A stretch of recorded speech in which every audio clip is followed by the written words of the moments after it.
Hi guys, মই আছোঁ বৰ্তমান দোকানত আৰু মোৰ লগত এটা যে ধুনীয়া বস্তু এটা আছে, মানে মই আপোনালোকক দেখাই দিওঁ বস্তুটো চাওক।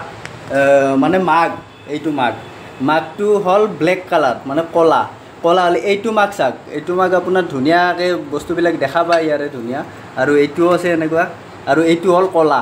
এইটো ইয়াতো কিবা কিবা আছে, মানে কিবা ফটো আছে বা বাৰ্থডে লিখা আছে বা কিবা লিখা আছে। চ' আমি এইটো চাম আজি, ইয়াতে কি লিখা আছে আৰু কি ফটো আছে চাব লাগিলে আপোনাৰ কি কৰিব লাগিব। এইটো কাপত যদি আপোনালোকে ফটোটো চাব বিচাৰে, ইয়াতে আপুনি গৰম পানী বা গৰম চাহ, গৰম গাখীৰ, কিবা গৰম বস্তু দিব লাগিব। গৰম বস্তু দিলে এইটো আপুনি ধুনীয়াকৈ দেখা পাব। চাং বলকচোন ইয়াতে কি আছে, আজি মই দেখাই আছোঁ, আপোনালোকে চাই থাকক। পানী গৰম হৈ গ'ল, এতিয়া আমি বলক চাওঁ। এতিয়া আমি ইয়াতে ঢালি দিম কাপটোত, এতিয়া গম পাম কি আছে ইয়াৰ ভিতৰত। না কি হ'ব? এই গৰম পানী দি দিলোঁ পূৰা ফুলকৈ, গৰম পানী দি দিলোঁ।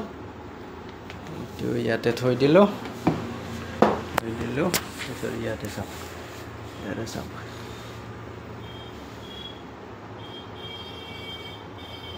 এনে ক'লা হৈ আছিলে, কিন্তু এইটো এটা বাৰ্থডে কাপ, এইটো অৰ্ডাৰ আছিলে। এইটো এতিয়া গৰম পানী গৰম চাহ দিয়াৰ লগে লগে এইটো হোৱাইট হৈ গ'ল।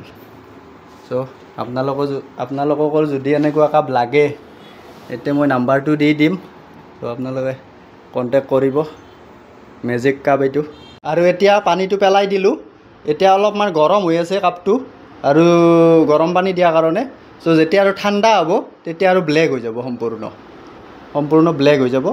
তো এতিয়া অলপমান টাইম লাগিব, অলপ ঠাণ্ডা হ'ব, বা ইয়াতে যদি ঠাণ্ডা পানী লগাই দিয়ে এইটো ক'লা হৈ যাব। এইখিনিয়ে।